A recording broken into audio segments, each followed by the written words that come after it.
जब हनुमान से हारे शनि। पौराणिक कथाएं। शनि के नाम से ही हर व्यक्ति डरने लगता है। शनि की दशा एक बार शुरू हो जाए तो 7.5 साल बाद ही पीछा छोड़ती है। लेकिन हनुमान भक्तों को शनि से डरने की तनिक भी जरूरत नहीं। शनि ने हनुमान को भी डराना चाहा, लेकिन मोह की खानी पड़ी। आइए जाने कैसे। महान पराक्रमी हनुमान अमर है। पवन पुत्र हनुमान रघुकुल के कुमारों के कहने से प्रतिदिन अपनी आत्मकथा का कोई भाग सुनाया करते थे। उन्होंने कहा कि मैं एक बार संध्या समय अपने आराध्य श्री राम का स्मरण करने लगा तो उसी समय ग्रहों में पाप ग्रह मंद गति सूर्यपुत्र शनि देव पधारे। वह अत्यंत कृष्ण वर्ण के भीषणाकार थे। वह अपना सिर प्रायः झुकाए रखते हैं। जिस पर अपनी दृष्टि डालते हैं वह अवश्य नष्ट हो जाता है। शनिदेव हनुमान के बाहुबल और पराक्रम को नहीं जानते थे। हनुमान ने उन्हें लंका में दशग्रीव के बंधन से मुक्त किया था। वह हनुमान जी से विनयपूर्वक किंतु कर्कश स्वर में बोले, हनुमान जी, मैं आपको सावधान करने आया हूँ। त्रेता की बात दूसरी थी, अब कलयुग प्रारंभ हो गया है।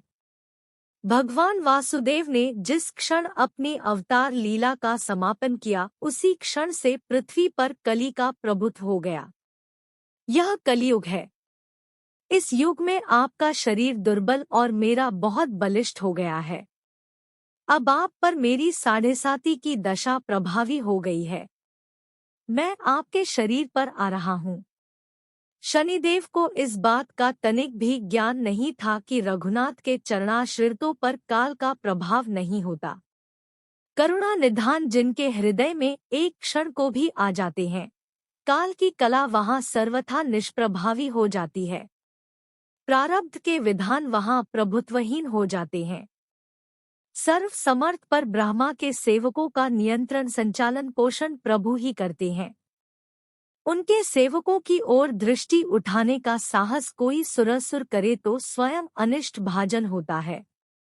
शनिदेव के अग्रज यमराज भी प्रभु के भक्त की ओर देखने का साहस नहीं कर पाते। हनुमान जी ने शनिदेव को समझाने का प्रयत्न किया, आप कहीं अन्यत्र जाएं। ग्रहों का प्रभाव पृथ्वी के मरणशील प्राणियों पर ही पड़ता है। मुझे अपने आराध्य का स्मरण करने दे। मेरे शरीर में श्री रघुनाथ जी के अतिरिक्त दूसरे किसी को स्थान नहीं मिल सकता। लेकिन शनिदेव को इससे संतोष नहीं मिला। वह बोले, मैं सृष्टिकर्ता के विधान से विवश हूँ। आप पृथ्वी पर रहते हैं, अतः आप मेरे प्रभुत्व क्षेत्र से बाहर नहीं हैं।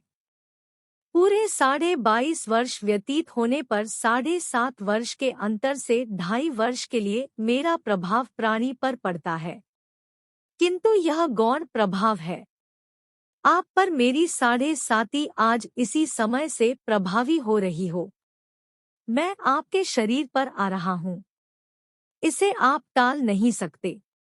फिर हनुमान जी कहते हैं, जब आपको आना ही है तो आइए, अच्छा होता कि आप मुझ वृद्ध को छोड़ ही देते। फिर शनिदेव कहते हैं, कलयुग में पृथ्वी पर देवता या उपदेवता किसी को नहीं रहना चाहिए। सबको अपना आवास सूक्ष्म लोकों में रखना चाहिए। जो पृथ्वी पर रहेगा वह कलयुग के प्रभाव में रहेगा और उसे मेरी पीड़ा भोगनी पड़ेगी। और ग्रहों में मुझे अपने अग्रज यम का कार्य मिला है। मैं मुख्य मारक ग्रह हूँ और मृत्यु के सबसे निकट वृद्ध होते हैं। अतः मैं वृद्धों को कैसे छोड़ सकता हूँ। हनुमान जी पूछते हैं, आप मेरे शरीर पर कहाँ बैठने आ रहे हैं। शनिदेव गर्व से कहते हैं, प्राणी के सिर पर। मैं 2.5 वर्ष प्राणी के सिर पर रहकर उसकी बुद्धि विचलित बनाए रखता हूँ।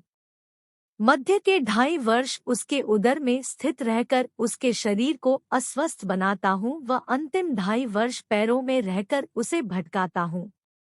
फिर शनिदेव हनुमान जी के मस्तक पर आ बैठे तो हनुमान जी के सिर पर खाज हुई। इसे मिटाने के लिए हनुमान जी ने बड़ा पर्वत उठाकर सिर पर रख लिया। शनिदेव चिल्लाते हैं, यह क्या कर रहे हैं आप? फिर हनुमान जी कहते हैं, जैसे आप सृष्टिकर्ता के विधान से विवश हैं, वैसे मैं भी अपने स्वभाव से विवश हूँ। मेरे मस्तक पर खाज मिटाने की यही उपचार पद्धति है, और आप अपना कार्य करें और मैं अपना कार्य। ऐसा कहते ही हनुमान जी ने दूसरा पर्वत उठाकर सिर पर रख लिया। इस पर शनिदेव कहते हैं, आप इन्हें उतारिए, मैं संधि करने को तैयार हूँ। उनके इतना कहते ही हनुमान जी ने तीसरा पर्वत उठाकर सिर पर रख लिया तो शनि देव चिल्लाकर कहते हैं, मैं अब आपके समीप नहीं आऊंगा। फिर भी हनुमान जी नहीं माने और चौथा पर्वत उठाकर सिर पर रख लिया। शनिदेव फिर चिल्लाते हैं, पवन कुमार, त्राहि माम ताहि माम, रामदूत, आंजनेयाय नमः। मैं उसको भी पीड़ित नहीं करूंगा जो आपका स्मरण करेगा। मुझे उतर जाने का अवसर दें।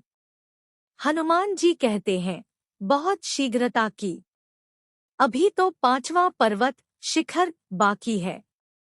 और इतने में ही शनि मेरे पैरों में गिर गए और कहा, मैं सदैव आपको दिए वचनों को स्मरण रखूंगा।